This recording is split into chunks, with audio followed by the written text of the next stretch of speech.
This is News 8 at 6 in HD. Fire ripped through a Lancaster home. A woman and a 6-year-old girl were killed. And I just saw her brother in the alleyway just screaming, for help. Firefighters tried to save them. One firefighter was trapped. The ceiling came down, part of the floor was collapsing in the rear. News 8's live team coverage continues right now. Good evening, everyone. I'm Kim Lemon. And I'm Ron Martin. Lancaster firefighters say when they arrived on the scene, they could barely see the building through the smoke. News 8's Barbara Barr joins us live from the scene tonight on East Madison Street. Barbara. Ron, residents tell us 38-year-old Pauline Stone and her 6-year-old niece died in the fire here on East Madison. It also left a Lancaster City firefighter critically injured. It was still dark on this President's Day holiday when smoke began pouring out of 225 East Madison, a narrow street near Lime and Walnut. The smoke woke up a neighbor. That's how heavy it was, strong. And I just grabbed my son and I was screaming for them to get out. Judy Lugo got her 4 children out of their house, then heard panicked screams from a man who had escaped the burning house. A teenage boy also got out alive. I saw the brother out screaming, saying that his sister was inside the house with the little girl.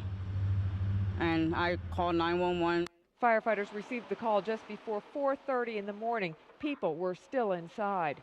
A crew received reports of entrapment.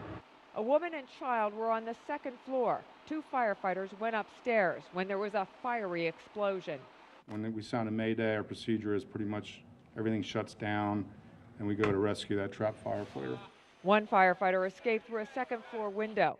Another crew rescued Lieutenant Andre Kelley, who suffered severe burns. I think this shows his level of dedication, where he immediately put himself in peril to rescue, potential, child and adult victims upstairs. The fire chief received reports of problems with water pressure, something he says is not uncommon this time of year. He wasn't sure of the exact problem. Mayor Rick Gray arrived in the early morning hours to lend support for a tragic situation. We're just asking for prayers for the family, and Dakota and James. But right now, God has 2 beautiful angels.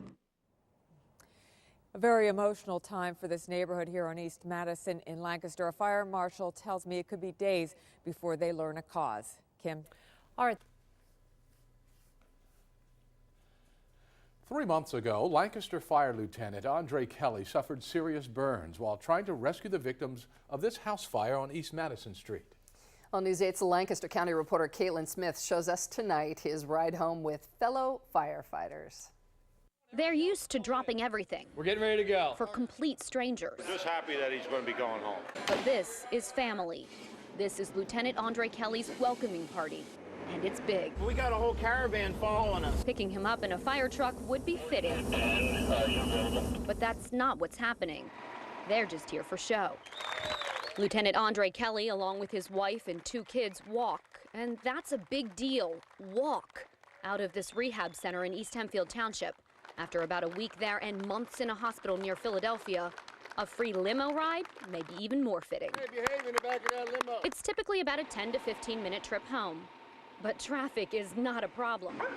And an even bigger crowd is waiting for him on Claremont Street. He's a strong young man, and he was determined. But even a strong man can weep. It's more than anyone could handle. The scars will stay with him, but his friends and family will too. Andre, there's a city that misses you, and there are a lot of brothers and sisters here that have missed you. And they're glad to see you back. I think I prayed more than I ever did before in my life. I was always on my knees, so I knew God would answer. Definitely good to be home. As for the firefighter who pulled him from that burning home months ago, he's already looking for a favor. He can cook us dinner and we'll be happy.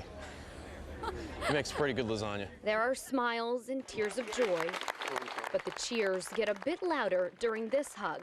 Lieutenant Kelley and Tommy Bender, who was also hurt in the fire. It was excellent. Best feeling in my life. And not to top it off, but still pretty good, knowing that Lieutenant Kelley can still lean on his fellow firefighters. Tommy and others helped install this new railing. Lieutenant Kelley still has a long road ahead of him, though. His family says it will be about another year until he's fully recovered. And someday he does plan to come back to work here. To do the job that he loves, protect the city that he loves, and be with his second family that he has in the fire department. In Lancaster, Caitlin Smith, News 8. After a double fatal fire in February, Lancaster City wanted answers. Now it has them. But as News 8's Lancaster reporter Caitlin Smith shows us, firefighters are not happy with what the new report has to say. Your initial reaction is finger pointing. Finger pointing after a report points to a lot of problems in the Lancaster City Fire Department. It broke down the response to this fire on East Madison Street and cites a complete communications breakdown within the department. Nobody looks real good out of this thing. The report says the firefighters made mistakes from the get-go. Number one, not circling around the building to see where the heaviest fire was. You can see still today, the most damage is here in the back. It's a dynamic situation with a lot of adrenaline, and it's an emergency situation. Things happen. 2 firefighters, Lieutenant Andre Kelley and Tom Bender, rushed into the building, but not together, by themselves. They were trying to rescue a woman and child who ended up dying in the fire. But instead of calling them heroes, the report calls them freelancers, saying aggressive behavior like that needs to be controlled. I don't think you ignore your training. But at the same time, I mean, that pulls on your heartstrings. I mean, that's why we do what we do, is to help people. You cannot fault the firefighters who went in initially when they thought a 6-year-old child and a woman were trapped in the building.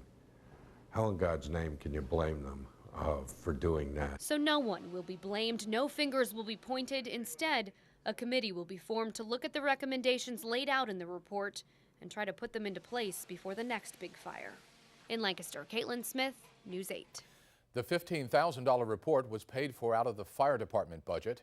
The review was done by 2 former deputy fire chiefs in Philadelphia. We've set up a link on WGAL.com if you'd like to read their entire report.